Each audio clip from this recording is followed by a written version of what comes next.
आइए। मेरे माझी क्यों छोड़ा मझधार सवरिया, ले चल पहली पार कन्हैया, ले चल पहली पार। नदिया गहरी है नाव पुरानी, ये पुरानी नाव जो 60 के ऊपर की हो गई, ये पुरानी नाव। नदिया गहरी है, नाव पुरानी है। गिनती पढ़ते हैं ना, 50 के बाद बोलो गिनती, 51, 52, जावन बन की ओर। नदिया गहरी है नाव पुरानी, झलक रहा है वामे पानी। मेरे प्रीतम मेरे माझी क्यों छोड़ा मझधार सवरिया, ले चल पहली पार। पत्ता पत्ता हर्ष रहा है, दास बेचारा तरस रहा। हम सब भगवान के दास हैं। पत्ता पत्ता हर्ष रहा है, दास बेचारा तरस रहा। सावरिया में तेरी रागिनी, सावरिया मैं तेरी रागिनी, तू मेरा राग मल्हार। सवरिया ले चल पहली पार कन्हैया, ले चल। सुदामा जी पार हो गए, हम भी पार हो जाएं भवसागर से, बस यही तो कहानी है। देखा द्वारकापुरी, वाह सुंदर महल बने हुए हैं। अलग अलग शास्त्रों में अलग अलग वर्णन आता है देवियों सज्जनों। बहुत सी बातें हमको गलत बताई जा रही हैं। सुदामा जी को किसी पहरेदार ने नहीं रोका था, बल्कि पहरेदारों ने सुदामा जी को प्रणाम किया था, आओ ब्राह्मण देव। अरे मेरे द्वारकाधीश, जो ब्राह्मण संत गौ ब्राह्मण हितकारी, गौ ब्राह्मणेभ्यो, गौ ब्राह्मणों की सेवा के लिए आए। जब द्वारकाधीश अपने पुत्रों से कहते हैं, पत्नियों से कहते हैं कि संतों की, ब्राह्मणों की, गाय की सेवा करना, तो उनके पहरेदार कैसे होंगे? हाँ, ये पूछा कि ब्राह्मण देव आप कहां से आए हो, ये बताओ। सुदामा की दशा देखकर शीशे पगा न झका तन पे,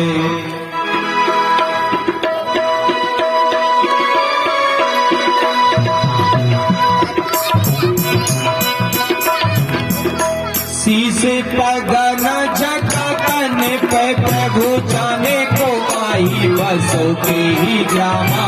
धोती फटी सी लटी दो कोटी कर पाए, उपासन की नहीं समा।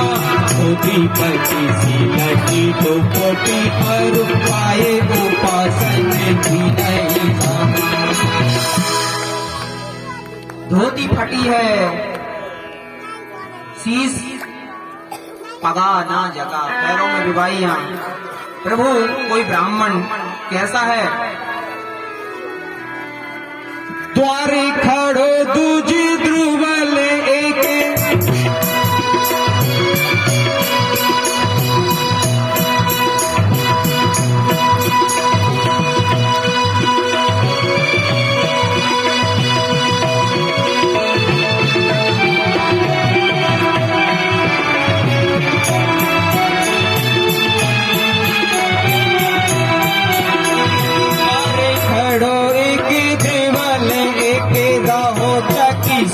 सुधा अभिरामा।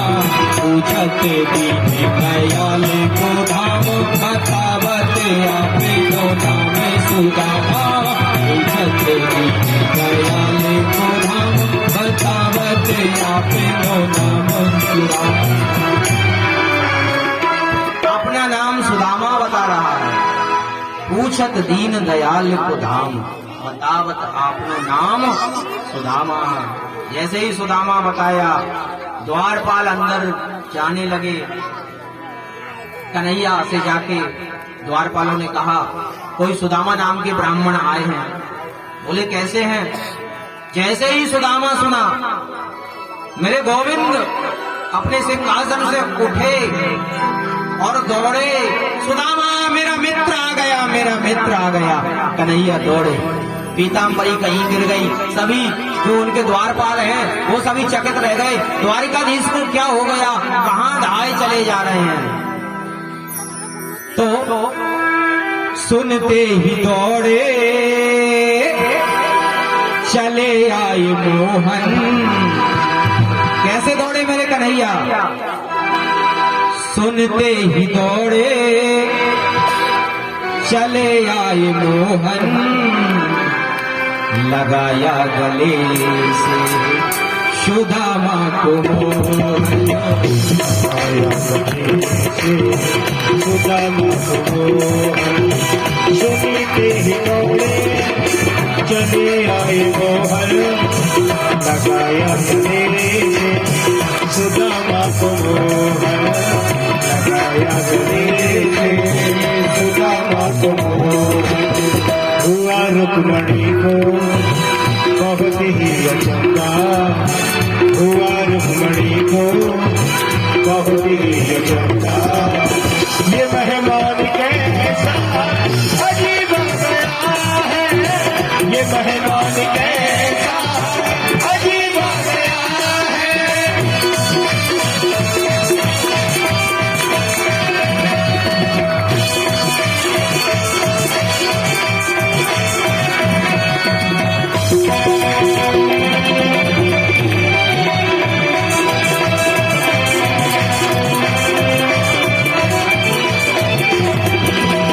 बराबर बिखरे सुदामा बिठाए, चरण आंसुओं से श्याम ने धुलाए, चरण आंसुओं से श्याम ने धुलाए।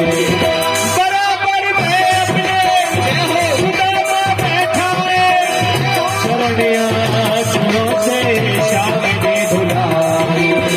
रघुवीरा प्यारे जरा तुम सुदामा, रघुवीरा प्यारे जरा तुम सुदामा। खुशी का समा तेरे करीब आ गया है, खुशी का समा तेरे करीब आ गया है, खुशी का समा तेरे करीब आ गया। द्वारिकाधीश ने सुदामा जी को गले लगाया। हमारे मित्र बड़े दिनों में आया।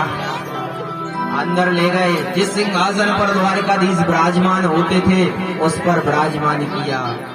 नीचे द्वारिकाधीश बैठे। रुक्मणी जी क्या देख रही हो? सोच रही है कि ऐसा मेहमान तो पहली बार देखा। जल लेके आओ। रुक्मणी जी जल लेके आई। सत्यभामा जी खड़ी हैं, जामवंती जी खड़ी हैं, पूरी रानियां, पहरेदार, नौकर चाकर, मंत्री सब। कन्हैया नीचे बैठे, द्वारिकाधीश नीचे बैठे।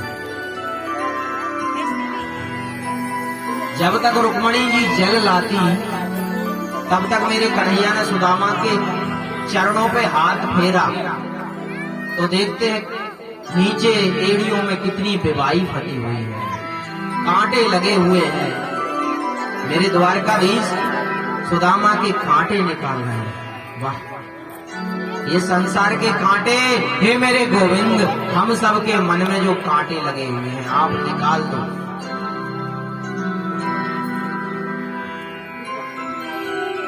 देखे सुदामा की दीन दशा, करुणा करके करुणानी दिलोए, पानी पराते को हाथ छुओ नहीं, नदी के जल से भगत होए, पानी पराते को हाथ छुओ नहीं, नदी के।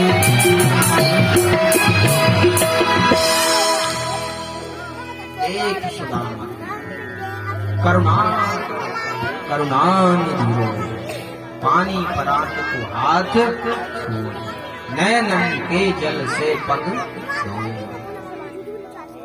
अपने नेत्रों से जो जल निकला उससे गोविंद ने चरण धोए, पीताम्बरी से पहुंचे, सुदामा को बिठाया। रुक्मणी जी खड़ी है, आशीर्वाद लो रुक्मणी जी।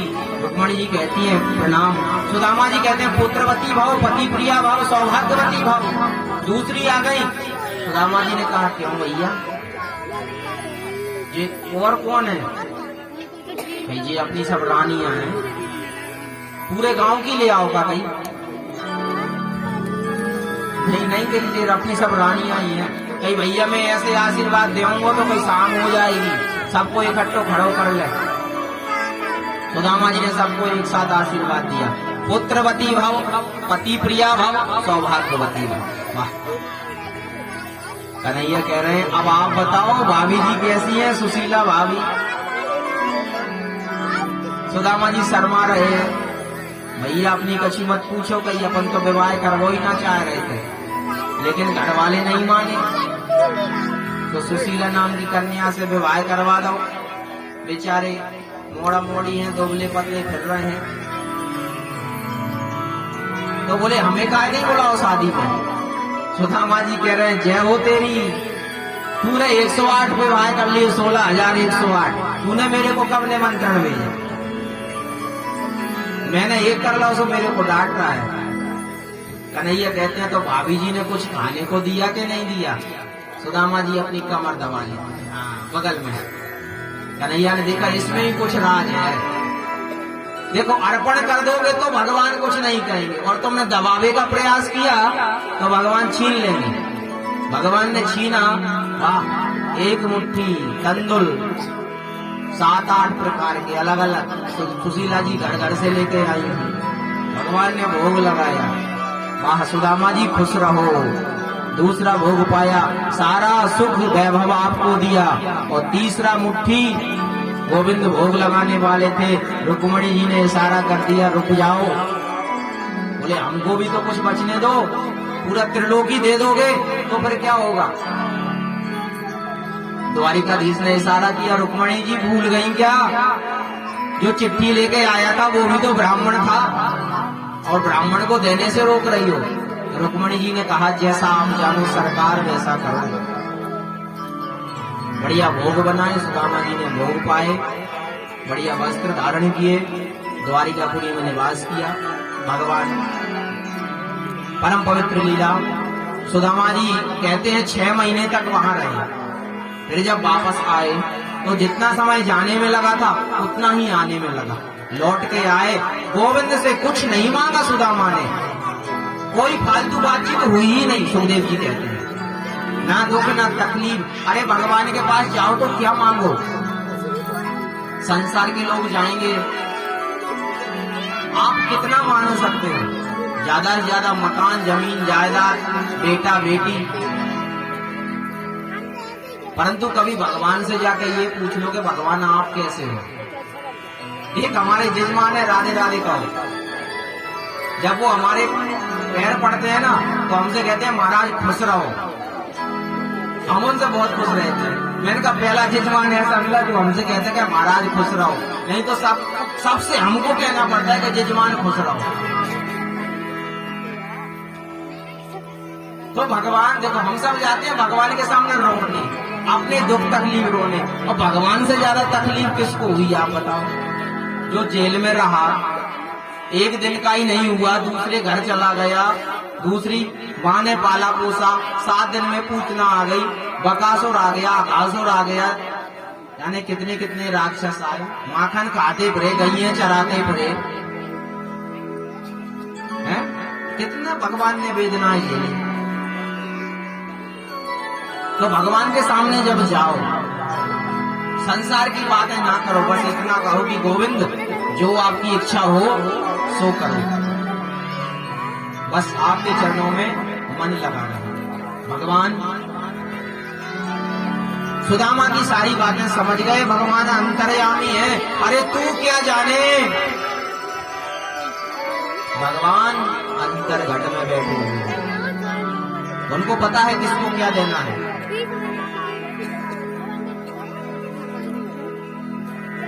भगवान सबको यथा योग्य देते हैं, बस आपकी क्वालिटी, आपकी कैपेसिटी, आपकी पात्रता कितनी है। बरसात हो रही है, किसी ने घड़ा रख दिया, किसी ने परात रख दी, किसी ने दीपक रख दिया, किसी ने बर्तन रख दिए उल्टे। पानी किसमें ज्यादा भरेगा? जिसकी पात्रता ज्यादा होगा। चौड़ा पात्र होगा तो उसमें ज्यादा भरेगा। घड़ा अंदर से चौड़ा है लेकिन मुंह छोटा है, उसमें नहीं भरेगा। इसलिए अपनी पात्रता विकसित करो, सद्गुणों को बढ़ाओ, सत्प्रवृत्तियों को बढ़ाओ। सत्प्रवृत्तियों के संवर्धन के लिए सत्प्रवृत्ति संवर्धनाय, दुष्ट प्रवृत्ति उन्मूलनाय, लोक कल्याणाय, आत्म कल्याणाय, वातावरण परिष्काराय, उज्ज्वल भविष्य कामना पूर्ते इच्छा प्रबल पुरुषार्थम करिष्ये। प्रबल पुरुषार्थ करो, मेहनत करो, स्वावलंबी बनो, भगवान की भक्ति करो, ऐसा मेरे गोविंद कहते हैं। सुदामा जी को सब कुछ दिया, घर में आए, बढ़िया महल, सुंदर सुदामापुरी का निर्माण किया। बोलिए द्वारिकाधीश भगवान की। अंत में आचार्य सुखदेव, कन्हैया, आचार्य सुखदेव सारी कथा परीक्षित जी को श्रवण कराते हैं। आचार्य सुखदेव, देवियों सज्जनों, बस थोड़ा और, अभी तक सारे प्रश्न परीक्षित जी कर रहे हैं, उत्तर दे रहे हैं सुखदेव जी। राधे राधे कहो। अंत में सिर्फ एक ही प्रश्न आचार्य सुखदेव ने राजन परीक्षित से किया कि हे राजन परीक्षित, अब 7 दिवस पूर्ण हो गए, अब तक्षक नाग आएगा और आपको डस लेगा, तो बताइए आपका क्या होगा। तो राजन परीक्षित कहते हैं, आचार्य सुखदेव, बहुत सुंदर आपने प्रश्न किया। आपने ही तो कहा है कि मन गोविंद के चरणों में बांध लो। ये तो शरीर है पंच भौतिक, पानी का बबूला है, मिल जाएगा पानी में, मिट्टी मिट्टी में मिल जाएगी, अग्नि अग्नि में मिल जाएगी। इस शरीर की 3 गति होती है, या तो जला देंगे तो राख बन जाएंगे, जल में डाल देंगे तो कीड़े मकोड़े खा लेंगे, गाड़ देंगे तो मिट्टी में मिल जाएंगे। और कुछ होगा कि नहीं होगा? तो आचार्य सुखदेव से राजन परीक्षित कहते हैं कि मेरा मन भगवान के चरणों में लग गया है, अब मेरा शरीर है, मुक्ति तो जीते जी ही हो जाती है।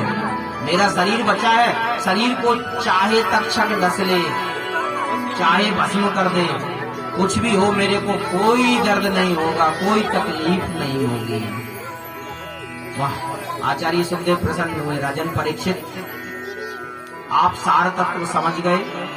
तक्षक नाग आया, राजन परीक्षित का दंशन किया, भगवान अपने लोक धाम को सुधार गए, पूरी सृष्टि जल में मग्न हो गई।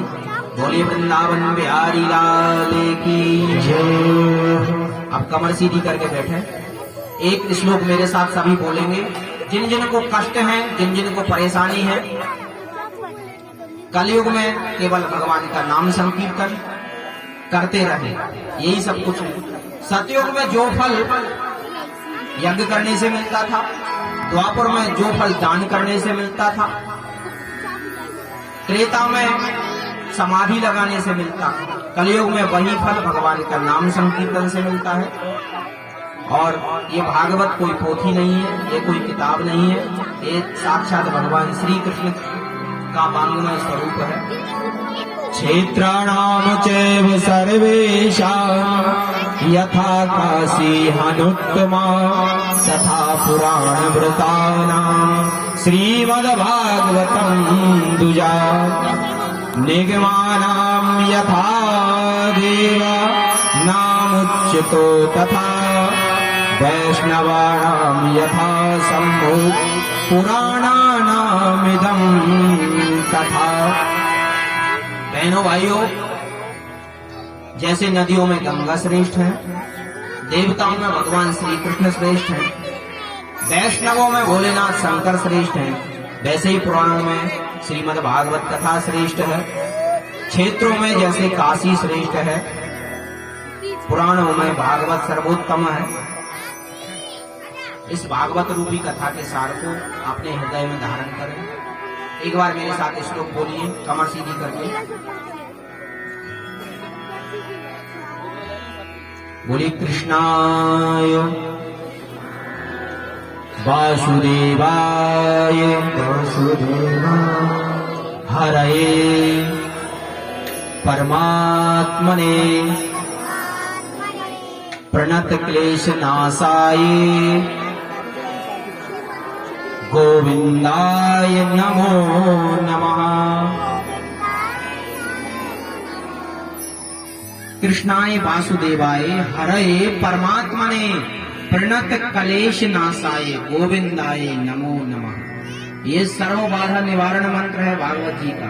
इसका जप करने से कोई कलेश, कोई परेशानी नहीं आती। नहीं हो, आपको याद नहीं हो तो देवियों, सज्जनों, माताओं, बहनों, भाइयों, बैठ जाओ। बस 2 मिनट की कथा और है, वाणी को विराम देने वाले हैं। 7 दिन हमने कथा सुनी। आपको ये कथा सुनना हो तो YouTube पे, सभी जानते हो YouTube, परम श्रद्धेय अवधेश जी महाराज लिखना तो आपको ये सारी कथा वीडियो उस पे मिल जाएंगी चैनल पे। फेसबुक पे भी आप देख सकते हो, परम श्रद्धेय अवधेश जी महाराज लिख के आप उसको खोल लेना। 7 दिन की कथा वीडियो आपको मिल जाएगी। मंत्र मिल जाएगा, उसमें आपको ये लिखा होगा।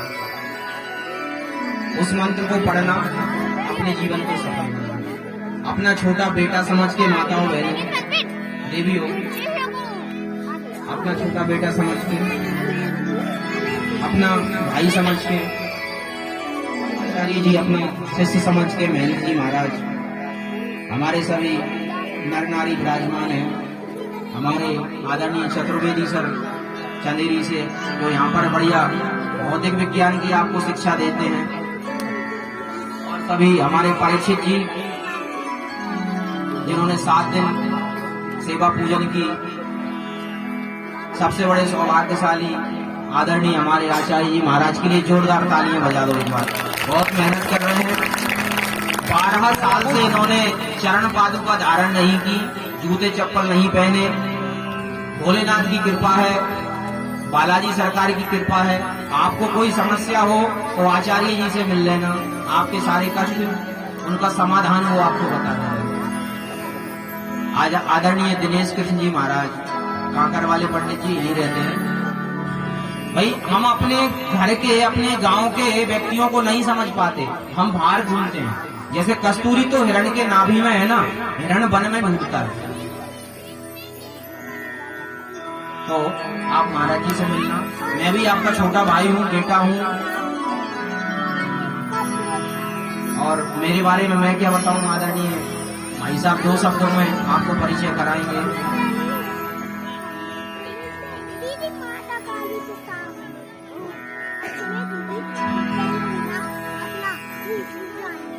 परमात्मा की कृपा से जो भी हमसे गलतियां हुई हो, देवियों सज्जनों, उनको क्षमा कर देना। मैं अपना बेटा समझ के, भाई समझ के।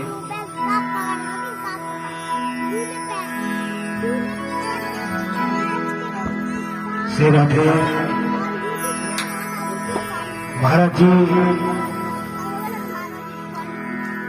का बचपन बहुत ही कृपामय बीता हुआ, और ये महाराज जी की 58वीं कथा है, और ये हम पर असीम कृपा है भोलेनाथ की भी, जो कि हम सबको इनके मुखारविंद से कथा सुनने को मिली। आप सब बताइए कथा कैसी लगी? हाथ मतलब अच्छी लगी हो तो हाथ उठाएं, और बुरी लगी हो तो बिल्कुल ना उठाएं। और ये कथा जो है किसी की पर्सनल कथा नहीं हुई, आप सबके सहयोग से ही यह कथा हुई है। आप सबने तन मन धन तीनों देकर के इस कथा को सफल बनाया है, और व्यास जी महाराज पर तो कृपा है ही भगवान की, लेकिन आप सबके संयोग से ही यह कथा, यह कार्यक्रम, क्यों धार्मिक कार्य एक किसी की हस्ती नहीं है। कोई एक चाहे कि मैं सब कुछ करा रहा हूं, मैं यज्ञ करा रहा हूं, मैं कथा करा रहा हूं, मैं ये करा रहा हूं तो धार्मिक कार्य एक किसी से नहीं होता, चाहे कितना भी बड़ा महात्मा संत साधु कोई भी बन जाए, उसके करने से हाँ मेहनत वो करता, महामंडलेश्वर क्यों ना बन जाए, लेकिन हाँ मेहनत वो करता है, अंश उसका लगता है, लेकिन सबके सहयोग से ही कार्य ये पूर्ण होती है। क्यों? पाप तो एक आदमी छुपकर भी नहीं कर सकता है, लेकिन धार्मिक कार्य सबके सहयोग से, सबकी कृपा पात्र से ही होती है। इसलिए आप सबका बहुत बहुत धन्यवाद कि आपने कितना सहयोग दिया, और सबसे बड़ा सहयोग पैसे से दे सकते हैं, आपने तन से सहयोग दिया और खास करके सुनने के लिए आप आए। आप पर भी असीम कृपा है कि भगवान के चरण बिंदों में आकर के आप कथा सफल कर रहे हैं। और हमारे महाराज जी, इनका जीवन परिचय बहुत ही अच्छा। 16 फरवरी 1986 को महाराज जी का जन्म हुआ और ग्राम रतवास में बहुत ही अच्छा ग्राम है। तहसील आपकी यही मुंगावली है। जिला अशोकनगर। पंडित श्री जगदीश प्रसाद जी शर्मा और श्रीमती लीलावती शर्मा जी के घर इनका बहुत ही अच्छा लालन